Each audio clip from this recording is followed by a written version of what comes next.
Dito na kami sa Vice Comedy Bar. Ayan na yung mga kasama ko.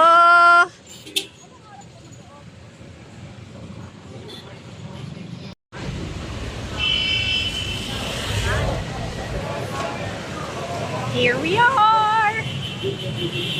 So, meron entrance fee na 300 pesos and then may kasama na rin siyang complimentary. Ayan na po ang mga natupad na rin ng Vice Ganda Comedy Club. Matulay na. So, ito yung itsura ng loob ng comedy bar ni Vice. Lahat kulay pink ang kanyang theme. Ito naman ang pagkain. Mura naman siya.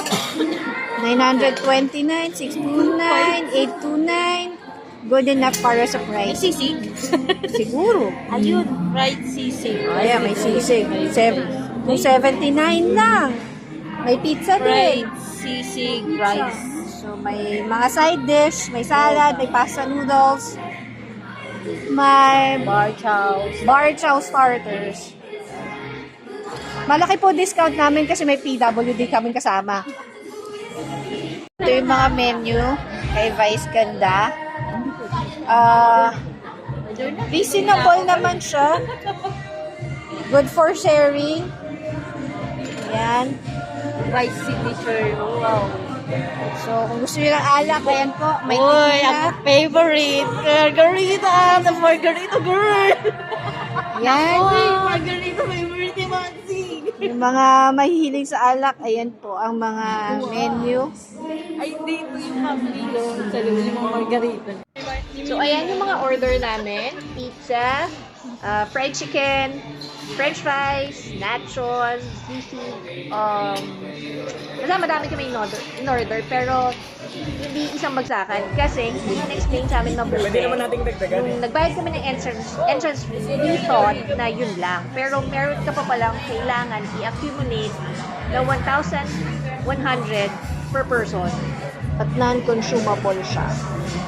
Pero carry lang kasi within the budget naman kami. Pero sana ini-explain na lang nila ng maayos pagkabayad mo ng entrance fee. Kasi separate ang entrance fee and then iba pa yung consumable na kailangan per person is 1,100 ang kailangan maubos ng isang tao.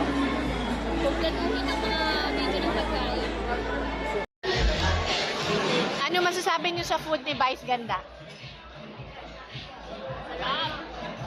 Okay. Malasa? Ano? Ano nga?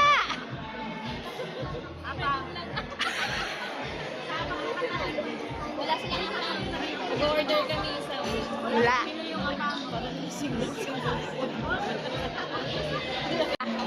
Ano masasabi nyo sa mga kinain nyo sa food ni Vice Ganda dito sa Comedy Club?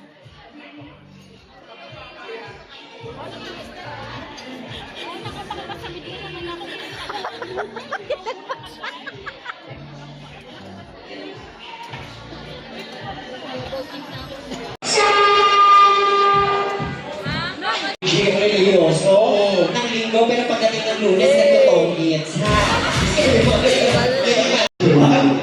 Fairness kay aging kung tinanong mo hindi mo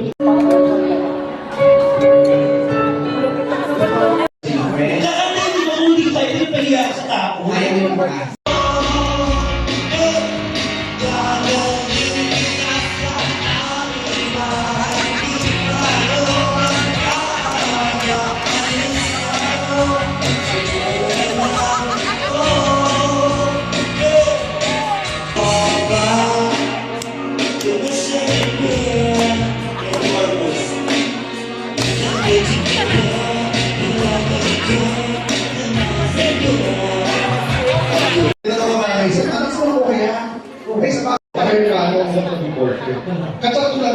Lasing na po itong isa. Update ko yan. Show me ba? Pinakita ko, sabi ko, wow, nice ba? Pinakita ko, sabi ko, nice.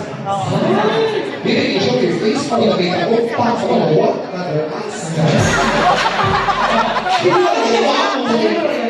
I got the reaction.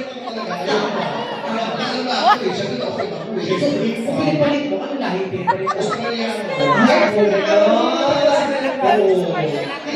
mahirap lang pagkakatali ka na isip lang sa bakit? So, ito yung mga performer. Si Jewel. Tapos, si Orville. Si Orville, nanalo sa Pilipinas Got Talent at ang galing niya mag lip-sync. Tapos, si Echo, yung sa Itbulaga before. Si Yamina, yung transgender woman na nanalo ng Best Actress. And then, si Chad Kinis. Ang galing ni Chad Kinis mag-perform. Sobra. And then yan, Viva Max Artist. Kung sino pa siyang hinayin. Palit ng ukol. Okay?